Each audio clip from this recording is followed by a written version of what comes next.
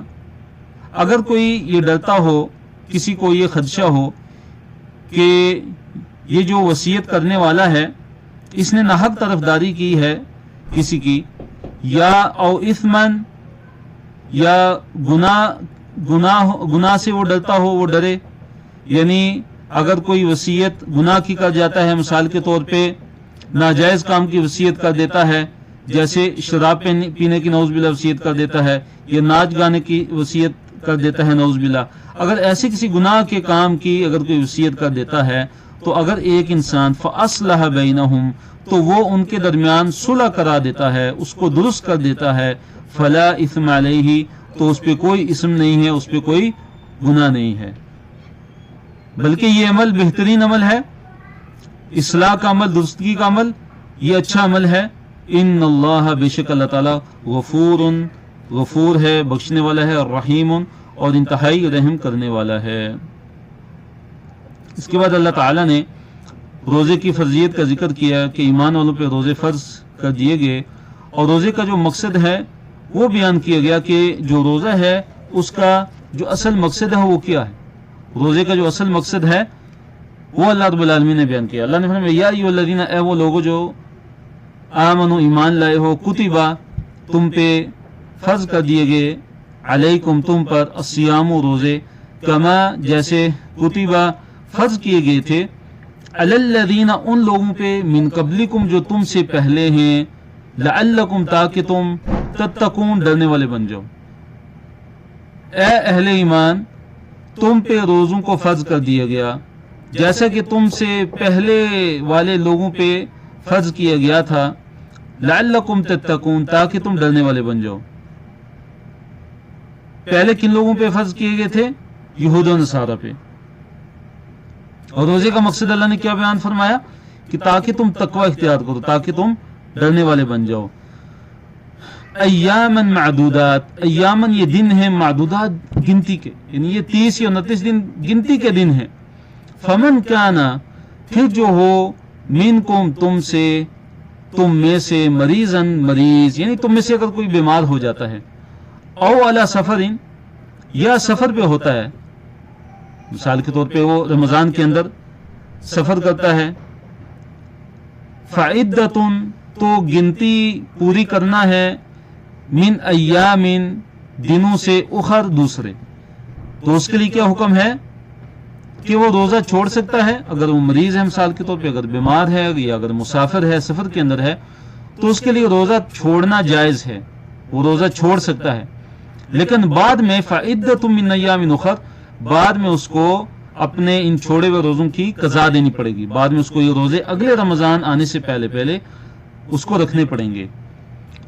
جی، وَعَلَى الَّذِينَ يُطِيقُونَهُ اور وہ لوگ جو طاقت رکھتے ہیں روزے کی، ان پہ فدیتن فدیہ ہے، یعنی وہ فدیہ دیں گے، طعام مسکین ایک مسکین کا کھانا کھلانا، ایک مسکین کو کھانا کھلانا۔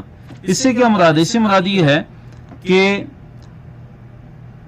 ابتدائی اسلام میں، یعنی جب وہ روزے فرض ہوئے تو اس کی ابتدا میں یہ آپشن تھا کہ اگر کوئی انسان اگر روزہ نہیں رکھ سکتا تو وہ فدیہ دے دے اور روزہ نہ رکھے، یہ ایک آپشن تھا کہ وہ ایک مسکین کو کھانا کھلائے، یا 1 کلو اناج وہ اس مسکین کو دے دے یا اس مسکین کو کھانا کھلا دے۔ تو یہ شروع میں تھا، تو بعد میں جو اس کے بعد جو اگلی آیت آ رہی ہے تو اس کی روح سے اب جو بھی حضر کے اندر ہے، جو اپنے گھر کے اندر ہے، جو اپنے شہر کے اندر ہے، جو مسافر نہیں ہے، جو بیمار بھی نہیں ہے، جس کو کوئی عذر نہیں ہے، تو اس کے لیے روزہ رکھنا فرض ہے۔ فمن تطوع پھر جو کوئی خوشی سے نیکی کرے، خیرن کوئی نیکی، فہوا پس وہ خیرن لہو اس کے لیے زیادہ بہتر ہے، یعنی ایک مسکین کے ایک مسکین کی جگہ 2 مسکینوں کو کھانا کھلا دیتا ہے، 3 کو کھانا کھلا دیتا ہے، یہ 4 کو، اس سے بھی زیادہ، تو اس کے لیے بہتر ہے، اس کے لیے اچھا ہے، اس کے لیے زیادہ اجر ہے۔ وَأَن تَصُومُوا اللہ نے فرمایا اور یہ کہ اگر تم روزہ رکھو، خیر لکم تمہارے لیے بہتر ہے، بجائے اس کے کہ تم روزہ چھوڑ دو اور اس کی جگہ اگر فدیہ دے دو تو اس کے بدلے، اس کی بجائے روزہ رکھنا تمہارے لیے بہتر ہے، ان کنتم تعلمون اگر تم جانتے ہو۔ اسی طرح یہ حکم ان لوگوں کے لیے بھی ہے کہ جو دائمی مریض ہیں، یہ جو بوڑھے ہیں، جو دائمی مریض ہیں کہ جو روزہ نہیں رکھ سکتے اور نہ ہی وہ ٹھیک ہوں گے کہ ان کا یعنی وہ ایسے مریض ہیں، ان کے ساتھ ایسا مرض لاحق ہے ان کو کہ وہ ٹھیک نہیں ہو سکتے، تو ان کے لیے بھی یہی حکم ہے کہ وہ ہر روزے کے بدلے ایک مسکین کو کھانا کھلائیں گے۔ جی، رمضان اور قرآن، تو رمضان میں قرآن نازل ہوا، قرآن کی کچھ صفات کا بیان ہے، اس طرح رمضان کے روزے رکھنے کی تلقین کی گئی ہے، اور اسی طرح مریض اور مسافر کو رخصت دی گئی ہے، اور یہ بیان ہے کہ اللہ تعالیٰ جس کے لیے چاہتا ہے آسانی فرماتا ہے۔ شہر رمضان، شہر مہینہ، رمضان رمضان کا مہینہ، الذی وہ ایسا مہینہ ہے کہ انزل کی نازل کیا گیا، فیہ اس میں القرآن و قرآن، یعنی رمضان کا مہینہ وہ عظیم مہینہ ہے کہ جس کے اندر قرآن کو نازل کیا گیا، یعنی لیلۃ القدر کے اندر قرآن کے نازل ہونے کی ابتدا ہوئی، لیلۃ القدر کے اندر قرآن کے نزول کی ابتدا ہوئی، قرآن کا نزول جو شروع ہوا وہ لیلۃ القدر کے اندر ہوا۔ جی، ہدی للناس، اللہ نے فرمایا کہ یہ جو قرآن ہے یہ لوگوں کے لیے ہدایت ہے، لوگوں کے لیے کیا ہے؟ ہدایت ہے، وبینات، اور اس قرآن کے اندر کیا ہے؟ واضح دلیلیں ہیں، بینات سے مراد کیا ہے؟ واضح دلیلیں ہیں، من الہدا، ہدایت کی، والفرقانی، اور فرقان کی، فرق کرنے والی، یعنی حق اور باطل کو جدا کرنے والی اور ہدایت کی واضح دلیلیں ہیں۔ یہ قرآن، اس کے اندر اللہ تعالیٰ نے ہدایت رکھی ہے۔ اور شیخ الاسلام امام ابن تیمیہ رحمہ اللہ فرماتے ہیں کہ جو بھی انسان ہدایت کی طلب کے لیے، ہدایت کی طلب رکھتے ہوئے قرآن کو پڑھتا ہے، وہ ہدایت کو پا لیتا ہے۔ اللہ رب العالمین ضرور اس کو ہدایت عطا فرماتے ہیں۔ یہ ہو نہیں سکتا کہ ایک انسان جو ہے وہ ہدایت کا طالب ہو، وہ ہدایت چاہتا ہو اور وہ قرآن پڑھے اور وہ اپنی نیت میں سچا ہو، اپنی نیت میں سچا ہو کہ اس کو ہدایت چاہیے، تو یہ نہیں ہو سکتا کہ اس کو ہدایت نہ ملے، بلکہ اس کو ہدایت مل کر رہے گی۔ اس لیے ہمیں قرآن سے ہمیں ہدایت طلب کرنی چاہیے، جب بھی ہم قرآن پڑھیں اس نیت سے کہ اے اللہ ہم کو ہدایت عطا فرما۔ اور یہ بات یاد رکھیے کہ جو ہدایت ہے یہ اللہ رب العالمین کی سب سے بڑی نعمت ہے۔ سب سے بڑی نعمت کیا ہے؟ صراط مستقیم کی ہدایت ایک انسان کو مل جائے، ایک انسان اسلام کے اوپر ثابت قدم رہے اور وہ ڈگمگائے نہیں، وہ جو دائیں اور بائیں کے جو گمراہی کے جو راستے ہیں ان پہ نہ چلا جائے، بلکہ صراط مستقیم پہ قائم رہے۔ فمن، پس جو، شاہدہ، جو حاضر ہو، منکم، تم میں سے، الشہر، اس مہینے کو، فلیصمہ، تو اس کو چاہیے کہ وہ روزہ رکھے، یعنی جو رمضان کا چاند طلوع ہو جائے،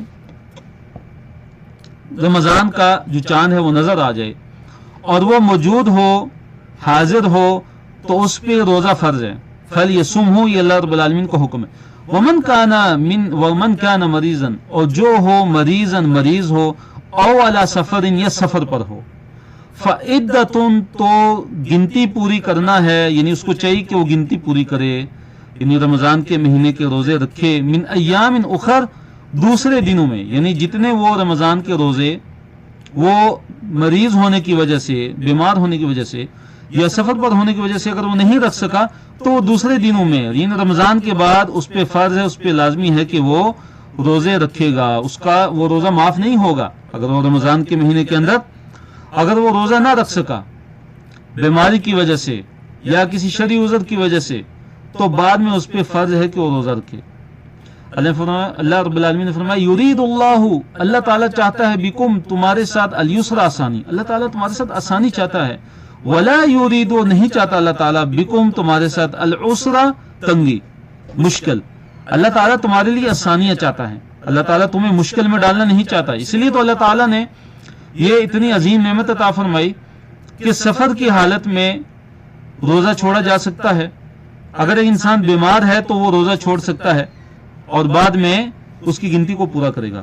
وَلِتُكْمِلُوا الْعِدَّةَ، اور تاکہ تم گنتی کو پورا کرو، وَلِتُكْمِلُوا الْعِدَّةَ، اور تاکہ تم گنتی کو پورا کرو، یعنی رمضان کے مہینوں کے جو روزے ہیں ان کو پورا کرو، وَلِتُكَبِّرُوا اللَّهَ، اور تاکہ تم تکبیر کہو، تاکہ تم اللہ تعالیٰ کی بڑائی بیان کرو، اللہ اس چیز پہ، ما، جو ہداکم، جو اللہ تعالیٰ نے تم کو ہدایت دی، اللہ تعالیٰ نے تمہیں جو ہدایت عطا فرمائی ہے اس پہ، تاکہ تم اللہ تعالیٰ کی بڑائی بیان کرو، تاکہ تم اللہ تعالیٰ کی بڑائی بیان کرو۔ تو روزوں کی جو گنتی ہے اس کی تکمیل کے بعد اللہ تعالیٰ کی طرف سے نعمت ہے کہ عید الفطر کی نعمت ہے، تو عید کی رات اور عید کے لیے جانے اور عید سے واپس آنے کے بعد جو ہے رستے میں جاتے ہوئے آتے ہوئے اللہ تعالیٰ کی تکبیرات بلند کرنی چاہیے اور تکبیرات پڑھنی چاہیے، اللہ تعالیٰ کا ذکر کرنا چاہیے، اور اللہ نے فرمایا کہ وَلَعَلَّكُمْ تَشْكُرُونَ، اور تاکہ تم شکر کرنے والے بن جاؤ۔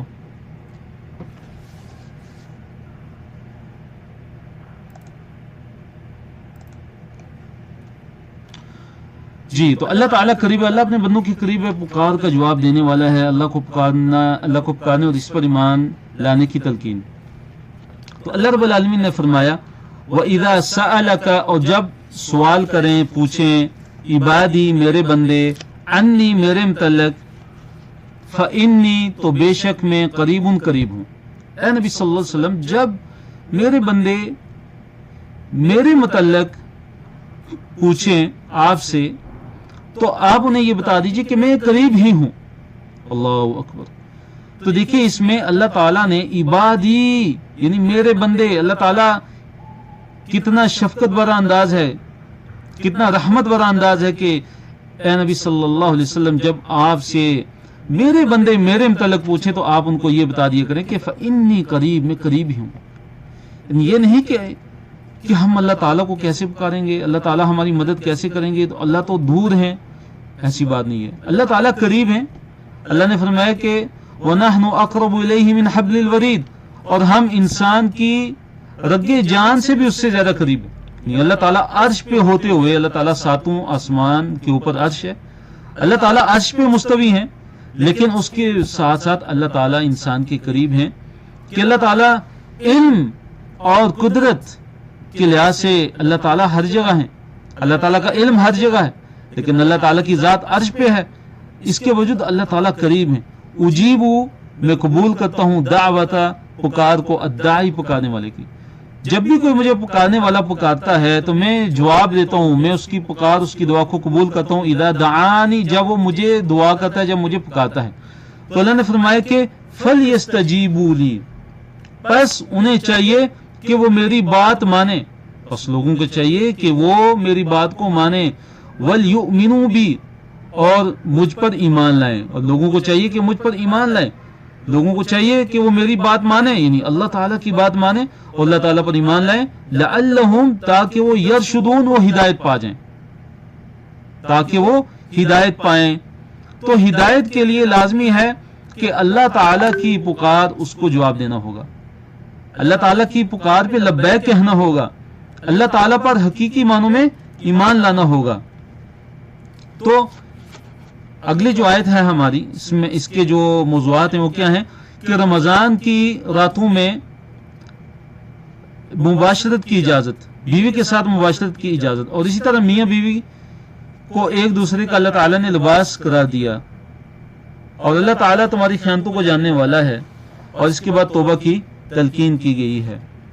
احل لکم، تمہارے لیے حلال کر دیا گیا ہے، لیلۃ الصیام، روزے کی رات کو، رمضان کی راتوں کو، الرفث، رفث سے کیا مراد ہے کہ بیوی کے ساتھ مباشرت، الی نسائکم، تمہاری عورتوں کی طرف، یعنی تمہاری جو عورتیں ہیں ان سے رمضان کی راتوں کے اندر رفث جو ہے، جو صحبت ہے، وہ تمہارے لیے حلال کر دی گئی ہے، وہ تمہارے لیے کیا ہے، حلال کر دی گئی ہے۔ تو دیکھیے جو ابتدا میں روزہ کھولنے سے لے کر صرف نماز عشاء تک کھانا پینا اور اسی طرح اپنی عورتوں سے صحبت کرنا جائز تھا۔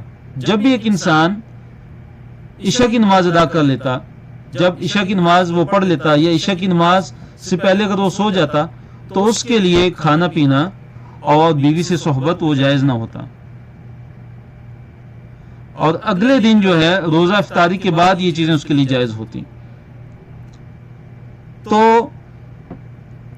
بعض لوگ وہ اپنے اوپر ضبط نہ رکھ سکے تو انہوں نے رمضان کی رات کے اندر بیوی سے صحبت کی، تو اللہ تعالیٰ نے یہ آیتیں نازل فرمائی۔ اللہ نے فرمایا کہ علم اللہ، اللہ تعالیٰ نے جان لیا، اللہ تعالیٰ کو پتا ہے، انکم، کہ تم تھے، تختانون، تم خیانت کرتے تھے، انفسکم، اپنے نفسوں کی، اپنی جانوں کی، یعنی تم اپنے نفسوں کے ساتھ خیانت کرتے تھے، فتاب علیکم، تو پھر اللہ تعالیٰ نے